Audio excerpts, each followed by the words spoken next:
Welcome 10th chemistry new syllabus lesson number 2 periodic classification of elements. இன்னைக்கு என்ன concept பாத்தீங்கன்னா features of periods and groups in modern periodic table. So modern periodic table elements எப்படி arrange பண்ணி இருக்கும், features தமிழ்ல என்னன்னு சொல்லுவோம்னா அம்சங்கள். So periodsல என்னென்ன அம்சங்கள் அமைஞ்சு இருக்கு, groupsல என்னென்ன அம்சங்கள் அமைஞ்சு இருக்கு அப்படின்றதை இப்ப நம்ம இந்த வீடியோல பார்க்கலாம். டோட்டலா இப்ப 180 எலிமெண்ட்ஸ் இருக்கு. சோ டிஃபரண்ட் சயின்டிஸ்ட் டிஃபரண்டான வேல சஜஸ்ட் பண்ணாங்க எலிமெண்ட்ஸ் எப்படி அரேஞ்ச் பண்ணலாம். பிகாஸ் 118 எலிமெண்ட்ஸையும் ரேண்டமா அப்படியே அங்கங்க இருக்க விட்டா அது வந்து மிஸ் ஆக சான்சஸ் இருக்கு. சோ அந்த காரணத்தினால அவங்கள அடுக்கி சரிப்படுத்தி நம்ம வைக்கணும். சோ என்ன பண்ணலாம் அப்படின்னு டிஃபரண்ட் சயின்டிஸ்ட் சஜஸ்ட் பண்ணாங்க. ஃபைனலா ஹென்றி மோஸ்லி சஜஸ்ட் பண்ணதுதான் இன்னும் வரைய நிலைச்சிருக்கு. சோ அவர் என்ன சொன்னாரு அப்படின்னு பாத்தீங்கன்னா 180 எலிமெண்ட்ஸும் அவங்களோட புரோட்டான் நம்பரை பேஸ் பண்ணி அரேஞ்ச் பண்ணிடலாம் அப்படின்னுட்டு அவர் ஒரு வேவை சஜஸ்ட் பண்ணாரு. அதாவது ஒரு எலிமெண்ட் இஸ் நத்திங் பட் ஆட்டம். ஒரு ஆட்டம்னா அதுல புரோட்டான் இருக்கும், நியூட்ரான் இருக்கும், எலக்ட்ரான்ஸும் இருக்கும். ஆனா ஒரு ஆட்டம்லயே இருக்கக்கூடிய புரோட்டான் அதே இன்னொரு ஆட்டம் கண்டிப்பா வச்சிருக்காது. இப்ப ஒரு ஆட்டம் நீங்க எடுத்திருக்கீங்க, அந்த ஆட்டம்ல இருக்கக்கூடிய நியூட்ரான் நம்பரும் நீங்க வேற எடுக்கிற ஆட்டம்ல இருக்கக்கூடிய நியூட்ரான் நம்பரும் சேமா இருக்கும். இதுவே இன்னொரு ஆட்டம் எடுத்து அந்த ஆட்டம்ல இருக்கக்கூடிய எலக்ட்ரான் நம்பரும் இன்னொரு ஆட்டம் எடுக்கக்கூடிய எலக்ட்ரான் நம்பர் சேமா இருக்கும். ஆனா ஒரு ஆட்டம்ல இருக்கக்கூடிய புரோட்டான் நம்பரும் இன்னொரு ஆட்டம்ல இருக்கக்கூடிய புரோட்டான் நம்பரும் சேமா இருக்க முடியாது. இப்ப ஹைட்ரஜன் ஆட்டம் எடுத்திருக்கேன், அதுல ஒரு புரோட்டான் பிரசன்ட் ஆயிருக்கு. இப்ப நம்ம போரான் ஆட்டம் எடுத்திருக்கோம், அதுல 5 புரோட்டான் பிரசன்ட் ஆயிருக்கு. ஓகேவா? சோ இன்னது டிஃபரெண்டா தான் இருக்குமே தவிர புரோட்டான் நம்பர் அந்த 118 இருக்கக்கூடிய 118 எலிமெண்டோ ஆட்டமோ அதுல இருக்கக்கூடிய புரோட்டான் நம்பர் நிச்சயமா சேம் ஆகாது, மாறிக்கிட்டே தான் இருக்கும். சோ இந்த காரணத்தை கண்டுபிடிச்ச அவரு என்ன சொல்லிட்டாரு அப்படின்னு பாத்தீங்கன்னா புரோட்டான் நம்பரை பேஸ் பண்ணி இந்த 118 எலிமெண்ட்டையும் நம்ம அரேஞ்ச் பண்ணிடலாம் அப்படின்னு சொல்லி 118 எலிமெண்ட்டையும் அவங்க புரோட்டான் நம்பர் எவ்வளவோ அதுக்கு ஏத்த மாதிரி அரேஞ்ச் பண்ணாரு. இப்ப ஹைட்ரஜன் எடுத்துக்கிட்டாரு, ஹைட்ரஜனோட புரோட்டான் நம்பர் 1, அதனால இது ஃபர்ஸ்ட் பிளேஸ்ல வரணும். போரான் எடுத்துக்கிட்டாரு, போரான்ல மொத்தம் 5 புரோட்டான் இருக்கு, அப்ப இது 5th பிளேஸ்ல போய் இருக்கட்டும் அப்படின்ட்டு 118 எலிமெண்ட்டையும் அரேஞ்ச் பண்ணாரு. அரேஞ்ச் பண்ணிட்டு சோ இப்ப ஹைட்ரஜன்னா 1, சோ நெக்ஸ்ட் போரான்னா 5 அப்படின்னுட்டு அந்த டேபிள்ல அந்த எண்ணிக்கை பிரகாரம் அரேஞ்ச் ஆயிருக்கு. அப்ப மொத்தமா 118 அரேஞ்ச் ஆயிருக்கும். சோ அதுக்கு நேமிங்கும் கொடுத்திருக்காரு, அட்டாமிக் நம்பர் அப்படின்னுட்டு நேமிங்கும் கொடுத்துட்டாரு. இந்த காரணத்தினாலதான் புரோட்டான் நம்பரும் அட்டாமிக் நம்பரும் சேம் அப்படின்னு சொல்றோம். உங்களுக்கு புரிஞ்சுச்சா? இப்படி அரேஞ்ச் பண்ணியாச்சு. அரேஞ்ச் பண்ணி அது ஒரு பெரிய டேபிளாவே ஃபார்ம் ஆயிருக்கு. அந்த டேபிள் பேரு தான் மாடர்ன் பீரியாடிக் டேபிள். ஓகேவா? உங்களுக்கு புரிஞ்சுச்சா? சரி, இப்போ ஒரு டேபிளா அரேஞ்ச் ஆயிடுச்சுன்னா கண்டிப்பா நம்மளுக்கு என்ன ஆகும் அப்படின்னா ரோவும் இருக்கும், காலமும் இருக்கும். சோ ரோஸ்னா நம்ம என்னன்னு சொல்லுவோம், ஹாரிசான்டலா இருக்கிறது எல்லாமே ரோஸ் அப்படின்னு சொல்லுவோம். எக்ஸாம்பிள் நம்ம கிளாஸ் ரூம் பெஞ்சஸ் எல்லாம் பாருங்க. சோ அதெல்லாம் நம்ம என்னது ரோ, நீ போய் ஃபர்ஸ்ட் ரோல உட்காரு, செகண்ட் ரோல உட்காருன்றாங்க. அது எப்படி இருக்கு, ஹாரிசான்டலா இருக்கு. அப்ப டேபிள் ஒண்ணு அமைஞ்சிருக்கு அப்படின்னா கண்டிப்பா ஹாரிசான்டலா ரோஸ் இருக்கும். சோ ஹாரிசான்டலா இருக்கிறது எல்லாமே ரோஸ் அப்படின்னு சொல்றாரு. வெர்டிகலா இருக்கிறது எல்லாமே காலம்ஸ் அப்படின்னு சொல்றாரு. ஓகேவா? நிக்கிறது. சோ வெர்டிகலா இருக்கிற எல்லாத்தையும் நம்ம என்னன்னு சொல்லுவோம், காலம்ஸ் சொல்லுவோம். இந்த டேபிள்ல கண்டிப்பா ரோஸும் அமைஞ்சிருக்கும், காலம்ஸும் வெர்டிகலா இருக்கு. சோ அதை எல்லாத்தையும் இவர் என்னன்னு சொல்றாருன்னா காலம்ஸ் அப்படின்னு சொல்றாரு. ஓகேவா? சோ இந்த மாதிரி ஹாரிசான்டலா ரோஸ் மாதிரி அமைஞ்சிருக்கிறதுக்கு பேரு கொடுத்திருக்காரு பீரியட்ஸ் அப்படின்னு சொல்லியிருக்காரு. ஓகேவா? சோ ரோ மாதிரி அமைஞ்சிருக்கிற அந்த டேபிள் ரோ மாதிரி இருக்கிறது எல்லாத்தையுமே பீரியட்ஸ் சொல்றாரு. அதே மாதிரி காலம் மாதிரி இருக்கிற எல்லாத்துக்கும் பேர் வச்சிருக்காரு. என்னன்னு பாத்தீங்கன்னா குரூப்ஸ்னு பேர் வச்சிருக்காரு. இப்போ உங்களுக்கு புரிஞ்சுச்சா? பீரியட்ஸ்னா என்ன, குரூப்ஸ்னா என்ன? ஹாரிசான்டல் ரோ வைஸ் இருக்கக்கூடிய டேபிள்ல ஹாரிசான்டல் ரோ வைஸ்ல பார்க்கக்கூடிய எலிமெண்ட்ஸ் எல்லாமே பீரியட்ஸ் கணக்கு போடுவோம். அதே மாதிரி இப்ப அமைஞ்சிருக்க மாடர்ன் பீரியாடிக் டேபிள்ல காலம் வைஸ் இருக்கக்கூடிய எல்லா எலிமெண்ட்ஸையும் நம்ம குரூப்ஸ்னு நேம் பண்ணுவோம். புரிஞ்சுச்சா? பாருங்க, பீரியாடிக் டேபிளை நான் ரெப்ரசென்ட் பண்ணியிருக்கேன். ஸோ உங்க ரீடர்ல என்ன டேபிள் இருக்கோ ஸோ அதே தான் நான் இங்கேயும் போட்டிருக்கேன். இப்போ ஹாரிசான்டல் ரோவா இருக்கிறது எல்லாமே பீரியட்ஸா நேம் பண்ணி 1 2 3 4 5 6 7 வரையும் கொடுத்துருக்காங்க. ஸோ 7 ரோ இருக்கு மாடர்ன் பீரியாடிக் டேபிள்ல. அந்த 7 ரோவையும் நம்ம வந்து என்ன பண்ணியிருக்கோம் 1 2 நேமிங் கொடுத்து பீரியட்ஸ் அப்படின்னு போட்டிருக்கோம். ஓகேவா? அதே மாதிரி அந்த மாடர்ன் பீரியாடிக் டேபிள்ல 18 காலம்ஸ் இருக்கு. வெர்டிகல் காலம்ஸ் 18 இருக்கு.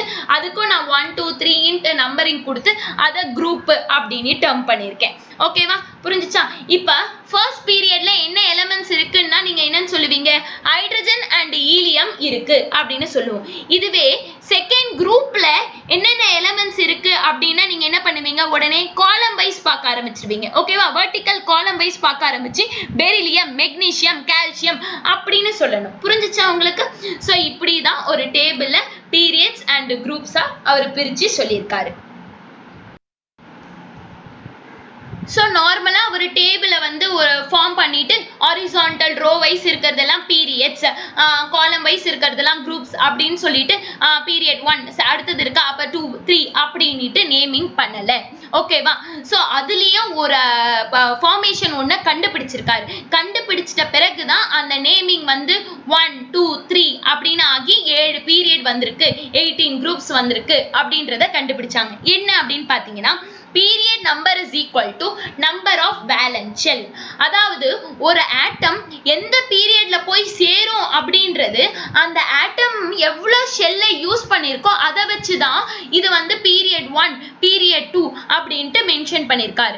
ஃபார் எக்ஸாம்பிள் ஹைட்ரஜன் ஆட்டம் எடுத்திருக்கோம். ஹைட்ரஜன் ஆட்டமோட எலக்ட்ரான்ஸை ஃபில் பண்றதுக்கு அது எத்தனை ஷெல் எடுத்திருக்குன்றத பார்க்கலாம். ஸோ ஹைட்ரஜன் ஆட்டம் கிட்ட இருக்கிறது ஒரு எலக்ட்ரான். ஸோ அந்த ஒரு எலக்ட்ரான் ஃபில் பண்றதுக்கு ஒரு ஷெல் போதும். அப்ப இது ஒரு ஷெல்ல எடுத்திருக்கு. அப்ப இது முதல் பீரியட்ல சார்ந்தது அப்படின்னு சொல்றாரு.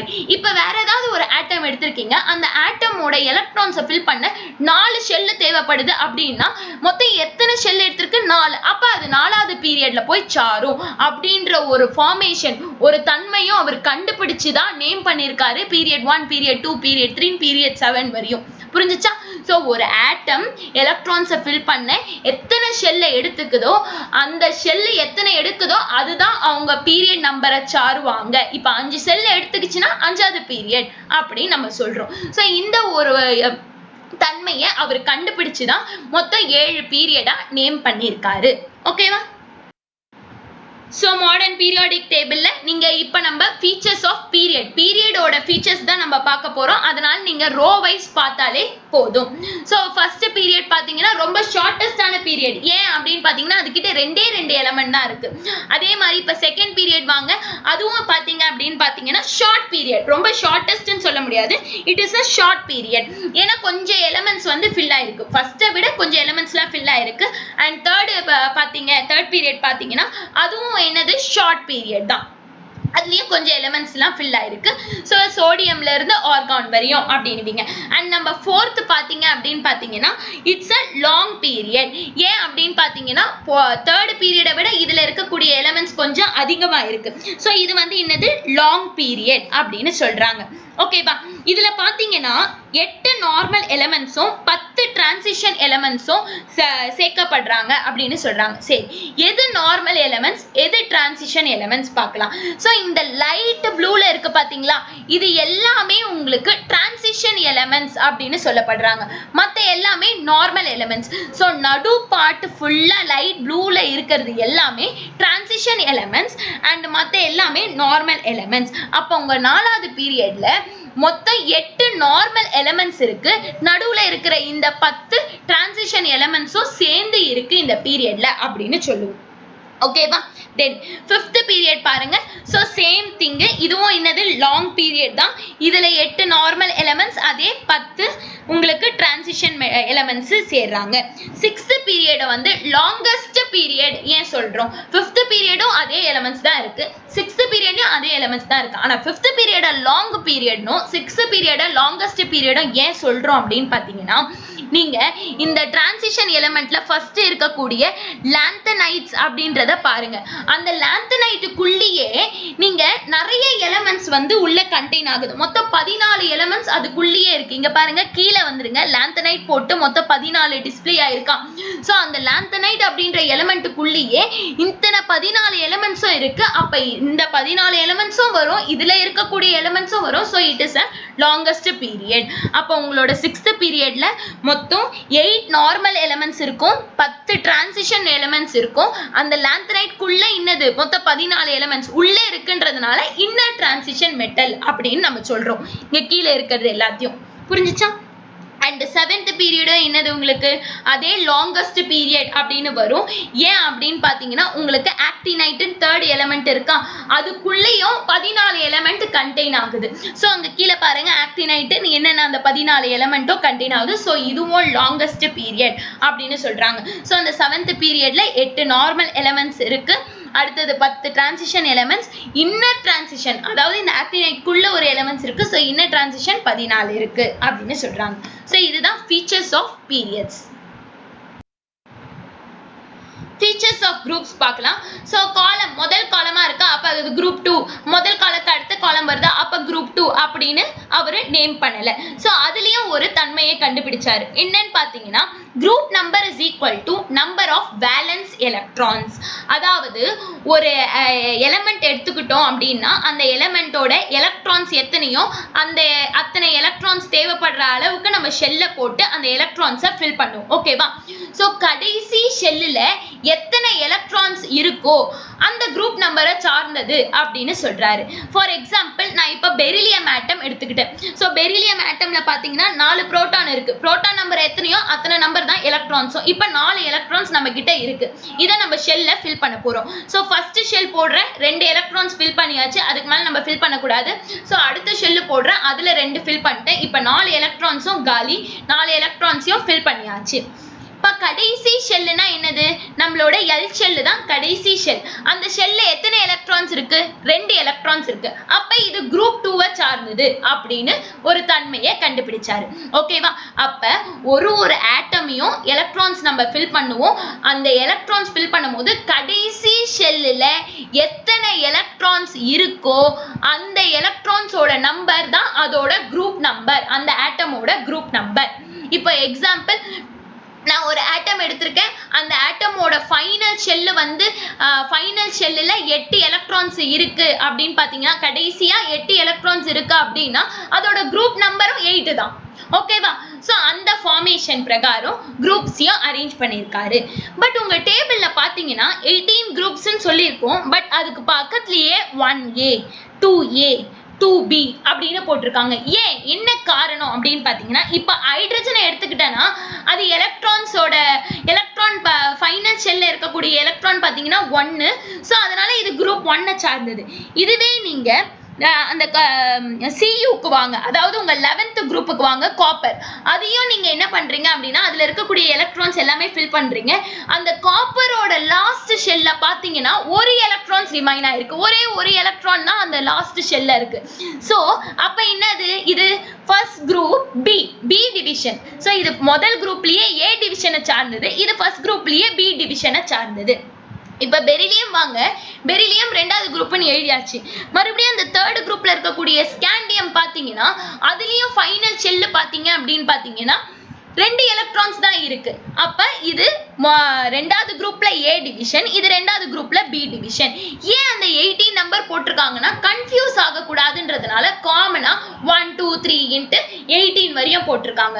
பட் அவங்க குரூப் பாத்தீங்க அப்படின்னா செகண்ட் குரூப்ல ஏ டிவிஷன், செகண்ட் குரூப்ல பி டிவிஷன் அப்படின்னு போட்டு காமன் வைஸ் இருக்கணும்ன்றதுனால 18 குரூப்ஸ் அப்படின்னு போட்டிருக்காங்க. ஓகேவா? சோ உங்களுக்கு புரிஞ்சுச்சா? அண்ட் மொத்தம் 18 குரூப்ஸ் இருக்கு அப்படின்னு நீங்க சொல்லுவீங்க. அண்ட் ஒவ்வொரு குரூப்புக்கும் அவங்க நேமிங் கொடுத்துருக்காங்க. ஃபர்ஸ்ட் குரூப் எல்லாமே, அதாவது நீங்க இமெயில இருந்து நம்ம குரூப்போட ஃபீச்சர்ஸ் தான் பார்க்குறோம். ஸோ காலம் வைஸ் பாங்க. ஸோ ஃபர்ஸ்ட் குரூப்ல இருக்கக்கூடிய இந்த ஹைட்ரஜன், லித்தியம், சோடியம் இது எல்லாமே ஆல்கைல் மெட்டல்ஸ் அப்படின்னு சொல்றோம். ஓகேவா? ஸோ இவங்க எல்லாமே ஆல்கைல் மெட்டல் அப்படின்னு சொல்லுவோம். ஓகே. ஸோ 2வது குரூப்ல இருக்கிற எல்லாமே என்னன்னு பண்றோம் அப்படின்னா ஆல்கைல் எர்த் மெட்டல்ஸ் அப்படின்னு சொல்லுவோம். ஓகே. இப்போ நான் உங்களுக்கு இந்த டிவிஷன் ஃபர்ஸ்ட் குரூப்ல ஏ டிவிஷன் பி டிவிஷன்ன்றது எங்கேயுமே மென்ஷன் பண்ண மாட்டாங்க. டோட்டலா 18 குரூப்ஸ் நேம் பண்ணிடுவாங்க. ஸோ அந்த பிரகாரம் தான் நம்ம படிக்கவும் செய்வோம். புரிஞ்சுச்சா? ஓகே, இப்போ செகண்ட் குரூப் பாத்தீங்கன்னா ஆல்கைல் எர்த் மெட்டல்ஸ் அப்படின்னு நம்ம சொல்லுவோம். ஓகேவா? ஸோ இவங்க எல்லாம் ஆல்கைல் அப்படின்னா இவங்க லைட் மெட்டல்ஸா இருப்பாங்க. They are chemicals. ஸோ இதே மாதிரி இவங்கள ஆல்கைல் எர்த் மெட்டல்ஸ், மோஸ்ட்லி எர்த்ல ஃபவுண்ட் ஆகிற மெட்டல்ஸ். ஓகேவா? ஸோ எர்த்ல இருந்து நம்ம எடுக்கக்கூடிய மெட்டல்ஸ் இருக்கும்.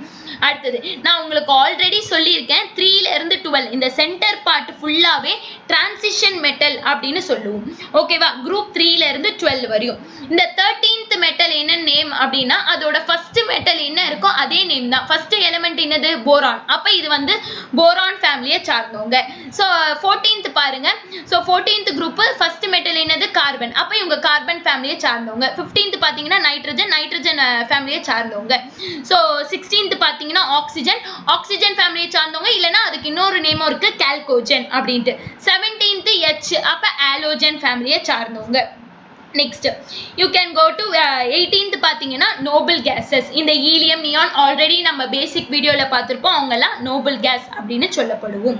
ஓகே ஓகே, உங்களோட நெக்ஸ்ட் பாயிண்ட் பாத்தீங்கன்னா except group 0 all element present in each group have same number of electrons in their last shell, same valency, same electronic configuration. group 0 தவிர்த்து group 0 னா என்ன? group 18. ஓகேவா? சோ group 18ல இருக்கக்கூடிய elements தவிர்த்து மத்த எல்லா எலிமெண்ட்ஸும் ஒரு குரூப்ல பிரசன்ட் ஆயிருப்பாங்க. கரெக்ட்டா? அவங்களோட எலக்ட்ரான்ஸ் இந்த லாஸ்ட் ஷெல், அவங்களோட லாஸ்ட் ஷெல்ல இருக்கக்கூடிய எலக்ட்ரான்ஸ் வந்து சேமா இருக்கும். அவங்களோட பேலன்ஸியும் சேமா இருக்கும். அண்ட் அவங்களோட எலக்ட்ரானிக் கான்ஃபிகரேஷனும் சேமா இருக்கும். பேலன்ஸினா என்னன்னு பேசிக் வீடியோல நான் போட்டிருப்பேன். ஓகேவா? சோ முதல் குரூப்ல எந்தெந்த எலிமெண்ட்ஸ் வருதோ அந்த எலிமெண்ட்ஸ்ல இருக்கக்கூடிய எலக்ட்ரானிக் கான்ஃபிகரேஷன் சேமா இருக்கும். அவங்க லாஸ்ட் ஷெல்ல இருக்கக்கூடிய எலக்ட்ரான்ஸும் சேமா இருக்கும். அவங்களோட பேலன்ஸியும் சேமா இருக்கும். உங்களுக்கு ஒரு எக்ஸாம்பிள் நான் குரூப் 1 எடுத்துக்கிட்டேன். சோ குரூப் 1னா அந்த ஃபர்ஸ்ட் காலம் எடுத்து எழுதியாச்சு. Hydrogen, lithium, sodium, potassium, rubidium, caesium, francium. ஓகேவா? சோ இந்த எலிமெண்டோட லாஸ்ட் ஷெல்ல இருக்கக்கூடிய எலக்ட்ரான்ஸ் சேமா இருக்கும். கரெக்ட்டா? அப்ப பாருங்க இதோட எலக்ட்ரானிக் கான்ஃபிகரேஷன் நான் எழுதியிருக்கேன். அதோட லாஸ்ட் ஷெல் பாருங்க 1 1 1 1 1 1 1 சேமா இருக்கா? அடுத்தது அவங்க சேம் வேலன்சி வச்சிருப்பாங்க. வேலன்சினா என்னது? கெயினோ லூஸோ ஷேரோ பண்றது தான் வேலன்சி எலக்ட்ரான்ஸ். இது எல்லாமே இந்த 1 வந்து லூஸ் பண்றது easy. So loses 1 electrons. So எல்லா மெட்டலுமே லூசஸ் 1 எலக்ட்ரான்ஸா? ஓகே, சேம் எலக்ட்ரானிக் கான்ஃபிகரேஷன் பாரு 1, அடுத்தது 2,1 2,8,1 இவங்களோட எலக்ட்ரானிக் கான்ஃபிகரேஷனும் சேமா மெயின்டைன்ட் ஆகுது ஸ்டெப் பை ஸ்டெப். கரெக்ட்டா? சோ இந்த மாதிரி எல்லா குரூப்ல இருக்கக்கூடிய எலிமெண்ட்ஸும் பண்ணும். ஓகேவா? ஒத்துழைக்கும். எப்ப? எக்ஸப்ட் குரூப் 0 குரூப் 18 தவிர்த்து அப்படின்னு சொல்றாங்க. இது ஒரு point. all element present in each group chemical properties same, physical properties melting, boiling point, density vary gradually. அதாவது ஃபர்ஸ்ட் குரூப்ல இருக்கக்கூடிய எல்லா எலிமெண்ட்ஸோட கெமிக்கல் ப்ராப்பர்ட்டிஸ் பாத்தீங்கன்னா சேமா இருக்கும். பட் பிசிக்கல் ப்ராப்பர்ட்டிஸ்ல melting point, boiling point, density இது வந்து வேரி ஆகும் அப்படின்னு சொல்றாங்க. அப்ப ரெண்டாவது குரூப்ல இருக்கக்கூடிய எலிமெண்டோட கெமிக்கல் ப்ராப்பர்ட்டிஸ் எல்லாம் சேமா இருக்கும். அவங்களோட பிசிக்கல் ப்ராப்பர்ட்டிஸ்ல அந்த மெல்டிங் பாயிண்ட், பாயிலிங் பாயிண்ட் வந்து வேரி ஆகும். சோ இந்த மாதிரி 18 குரூப்லயும் இந்த ஒரு ப்ராசஸ் நடைபெறுது. பிசிக்கல் ப்ராப்பர்ட்டினா என்ன, கெமிக்கல் ப்ராப்பர்ட்டிஸ்னா என்னன்றது நம்ம ஆல்ரெடி படிச்சிருப்போம். ஓகேவா? அடுத்தது பாருங்க group 0 அதுல இருக்கக்கூடிய elements have stable electronic configuration in their valence shell and hence they are unreactive. so இந்த group 0ன்றது group 18 அப்படினு சொல்லப்படுறது தான் அந்த group 0 நம்ம சொல்றோம். so அதுல இருக்கக்கூடிய எல்லா elementsம் பாத்தீங்கன்னா ஸ்டேபிளான எலக்ட்ரானிக் கான்ஃபிகரேஷன்ஸ். ஓகேவா? அவங்க வந்து ஒரு மற்ற எலிமெண்ட் கிட்ட இருந்து வாங்கவோ அதை இல்லைன்னா லூஸ் பண்ணணுமோ ஷேர் பண்ணணும்ன்ற அவசியம் அவங்களுக்கு கிடையாது. அவங்க தன்னிலையே அவங்களுக்குள்ளேயே ஸ்டேபிளா இருக்காங்க. ஓகேவா?